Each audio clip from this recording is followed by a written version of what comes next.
एक बार की बात है, एक राजा था।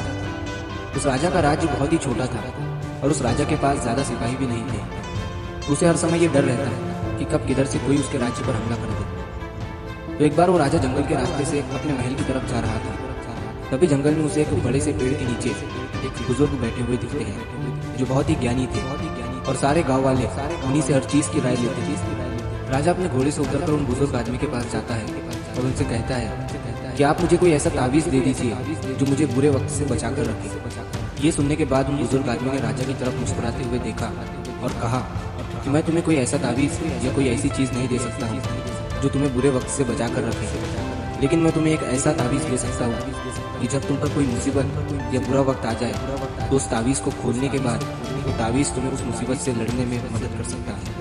लेकिन याद रखना, इस तावीज को तभी खोलना जब तुम पर चारों तरफ से मुसीबत आ चुकी हो और तुम्हारा समय बहुत खराब चल रहा हो और तुम्हारे लिए सारे दरवाजे बंद हो चुके हो। तब तुम उस तावीज को खोलना, तुम्हें उस मुसीबत से लड़ने की हिम्मत मिल जाएगी। राजा उस तावीज को लेकर वहाँ से चला गया। कुछ समय बीतने के बाद उस राजा के राज्य पर कुछ लोगों ने हमला कर दिया। राजा को पता था कि ये उसके साथ एक दिन जरूर होगा। राजा ने अपने सैनिकों को तैयार किया, लेकिन उस राजा के पास ज्यादा सैनिक नहीं थे और इसीलिए वो ये जंग हार गया। लेकिन किसी तरह से राजा एक घोड़े पर बैठकर वहां से अपनी जान बचाकर भाग निकला और वो जंगल के अंदर एक गुफा में जाकर छुप गया। लेकिन उसका पीछा करते करते कुछ सैनिक भी उसके पीछे आ गए। अब वो राजा गुफा के अंदर छुपा हुआ था और उसे सैनिकों के कदमों की आवाज आ रही थी। अब उस राजा के पास कुछ भी नहीं बचा था, सब कुछ खत्म हो चुका था। तभी उसे उन बुजुर्ग का दिया हुआ तावीज अपने गले में नजर आता है। उसने बड़ी ही उम्मीद के साथ उस तावीज को खोलकर देखा।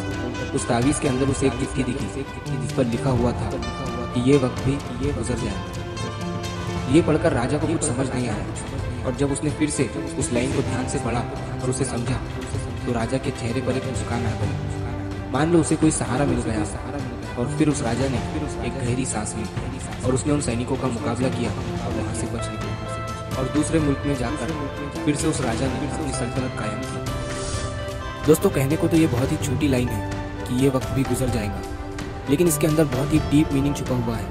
और जब भी आप कोई मुसीबत में फंस चुके हो, बहुत सारी परेशानी आप पर आ चुकी है, चाहे आप पर बहुत सारा कर्जा हो चुका हो, आप मेहनत कर रहे हो लेकिन आपको फल नहीं मिल रहा है और आपको कोई रास्ता नजर नहीं आ रहा है, तब ये लाइन खुद को बोलकर देखना, आपको एक सुकून मिलेगा और आपको ये फील होगा कि जाने दो, आज जो भी मेरी कंडीशन है, कितना भी मेरा वक्त बुरा चल रहा है, लेकिन कल, परसों और एक ना एक दिन ये वक्त भी गुजर जाएगा।